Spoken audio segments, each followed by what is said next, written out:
ګلونو په ګډیو مې ګډۍ نور بدلې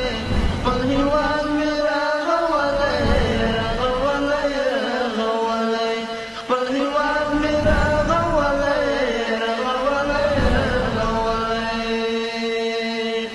خپل هیواد مې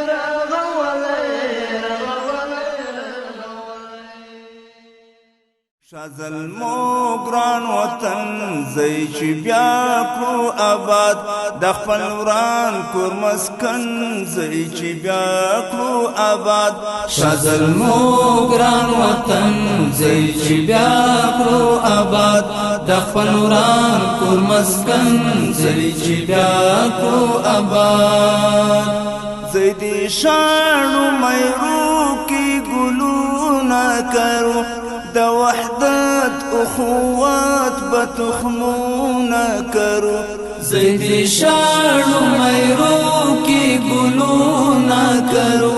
د وحدت اخوات بتخمونا کرو د مأمن بیا رغونه چې بیا کړو آباد د مأمن د میهن زئی چې بیا کړو آباد د خپل وران کور مسکن زئی چې بیا کړو آباد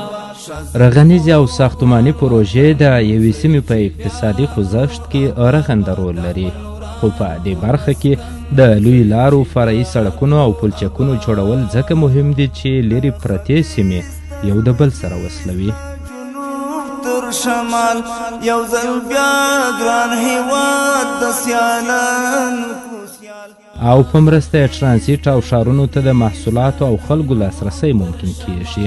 یو ځل بیا ګران هیواد د سیالانو پر سیال د ګډ کور ګډ ګلشن زئی چې بیا کړو آباد د ګډ کور ګډ ګلشن زئی چې بیا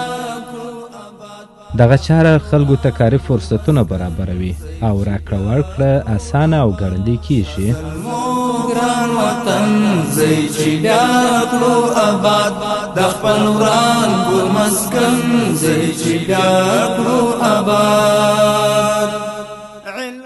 اوس د کندهار د ټولګټو چارو ریاست همدې برخې ته خپل پام زیات کړی او د کندهار بیلابیلو سیمو او ولسوالیو کې د میلیارډونو ډالرو په لګښت بنسټیزې او اساسي پروژې پیل کړي ترڅو وکولای سي د لارو په جوړولو سره کلي او ولسوالۍ د ښارونو سره وصل کړي